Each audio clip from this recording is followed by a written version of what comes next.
welcome back to Whisky Whims with me, Stuart. Last week, didn't have a video. I was stuck at work due to weather. Couldn't get off, so yeah, missed last week. So hopefully this will be after Christmas and New Year and the wedding / honeymoon break. Hopefully this will be more consistent now going forward. It'll be a weekly thing again.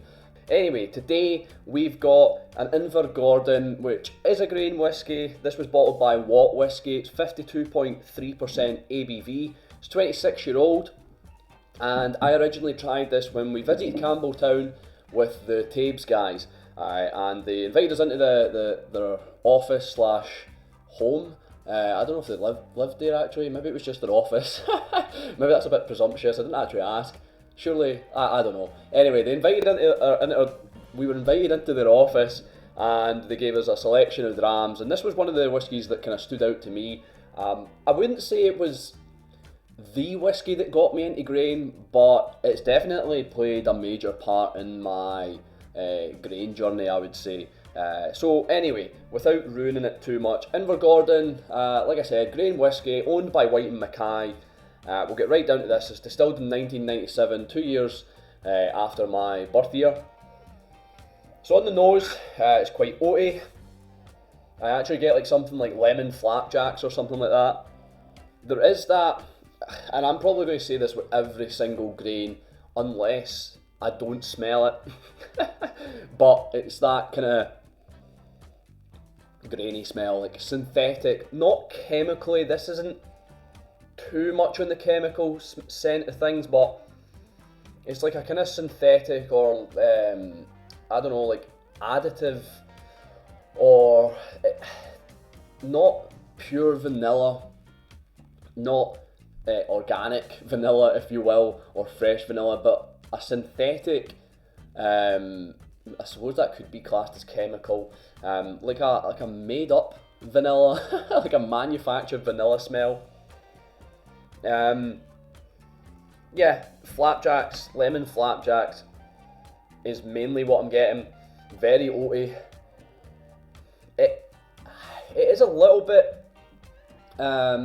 nippy on the nose, just with the 52.3% ABV when you put your nose right into the glass, but at the top of the glass, once you get away from those alcohol, the alcoholic fumes, the alcoholic vapors, there's kind of green apples.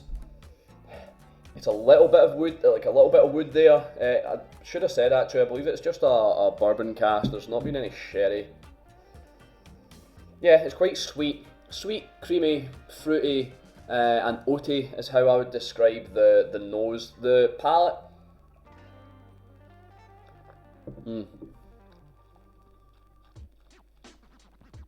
Yeah, more apple I'm getting. Oh, do you know what? That's just delightful. It's apple crumble. You get an apple crumble with custard, in fact, or even like, maybe not as sweet as pouring cream, but there is like a creamy, and I suppose you could say that's custard. It's thick. The ABV, not there at all in the palate. It's perfect the way it is. It does not need any water on the palate. The nose maybe could benefit a little bit from the palate, but a little bit from water, but I'm enjoying it the way it is, the way it's presented. What else is we getting in the palate? Yeah, more, I did say apple crumble, so I was going to say more apples. It's quite green, like green apple forward. There's a little bit of fudge on the palate, a little bit of a sweetness there.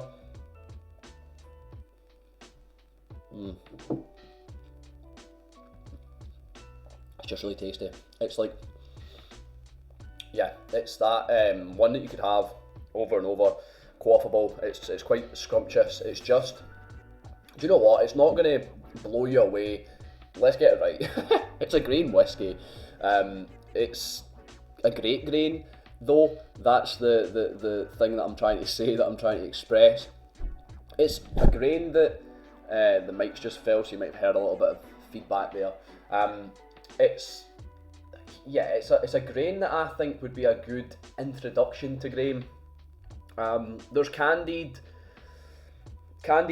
peels, whether that be lemon or orange. It's quite zesty, it's quite citrusy. There's no chemical or synthetic flavours in the palate. It's a very pleasant grain experience. It's just, yeah, it's solid for a grain. Like I say, there's none of that off-putting chemical harshness that I have experienced before with grains and some cheap bourbons. But this is just, it's what it says on the tin, if you would. It's just a grain whiskey that's really good, that's really quaffable. Like I say, it's not going to blow your socks away. It's a grain whiskey. It's what you expect from a grain, or maybe not what you expect from a grain. Maybe that's bad to say, because it's like it's better than a lot of grains that I've tried, and it's a good grain, and it's the reason that. So I think maybe I didn't mention the price. I believe this was about £80. I actually got it gifted last Christmas, so not 2025 Christmas. I'm sure I got it gifted 2024 Christmas. And the reason I wanted it was purely because I'd tried it at in Campbelltown, and I knew I'd enjoyed it. So yeah, the finish is medium. It's not long. It could be medium or short to medium.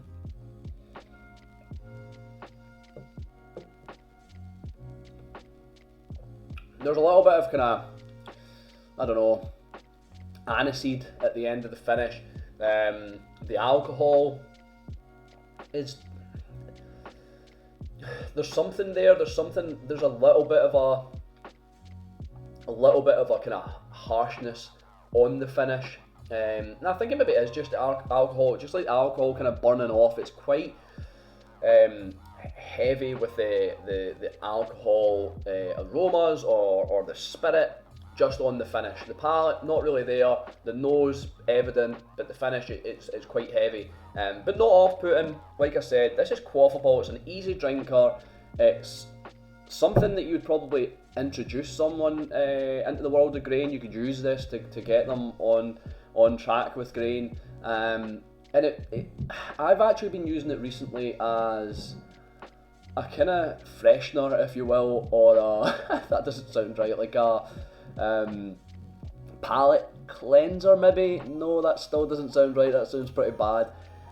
Basically, after a couple of whiskies, it's good to go back to something like this and just level your palate out a little bit. And it actually, I think it makes it elevates the grain a little bit. When you've been having 2 or 3 malts, say sherry, no peat, or even just a bourbon, but for some reason it works with sherry really well. I don't know why, but after a couple sherry whiskies, just going into a grain, I really like it. I really enjoy it. I don't know why, but maybe you should try it. I had this round at our papa's. That's the reason I got to this tangent, because I had this round at our papa's, and they drink a lot of sherry. They predominantly a sherry collection, or whiskey matured in sherry. And after all those sherries where you're just getting a bit too much sherry, a bit too much kind of tannins and that, this is just brilliant, just to bring you right back round. So yeah, this is going to be a rating now. I'm going to rate this whiskey before I blabber on anymore. So if you're new here, how I rate my whiskies on 3 factors. Would I buy it again? Do I think it's worth it? And would I recommend it? Would I buy it again? I'd want to explore more of Watt Whisky, and I'd want to explore more grains. However, this is solid and I would buy it again. If I was struggling for a grain, if I didn't have a grain in my whiskey collection, whatever you want to call it, this would be an easy one to buy. It's solid. Would I recommend it? Yeah, if you're not into grain, this is one to try. Like I say, £80. I don't know if it's still available, but £80 pretty cheap for a 26-year-old whiskey. Yes, I know it's grain, and if you're not into grain, it might be a bit much to spend on grain. It might be a bit of a gamble, but if you can get like a sample of this or something, or even I'll give you a sample of it. If you're not into grain and you want a sample of this, give me a shout. If you just want a sample of it, give me a shout anyway, but more for if you're not into grain, because I think this could bring you round. And do I think it's worth it? Yeah, did I say that? Yeah, I think it's worth £80. It's easy. It's easy to drink. It's lovely to drink. It's 26-year-old. It's high ABV. What more could you want? It's 3 out of 3. I'm sure it is. I'm sure I've went over them. Would I buy it again? Yes. Would I recommend it? Yes. And do I think it's worth it? Yes. 3 out of 3. So Whisky Win. I've been Stuart, this has been Whisky Win. I'll see you later.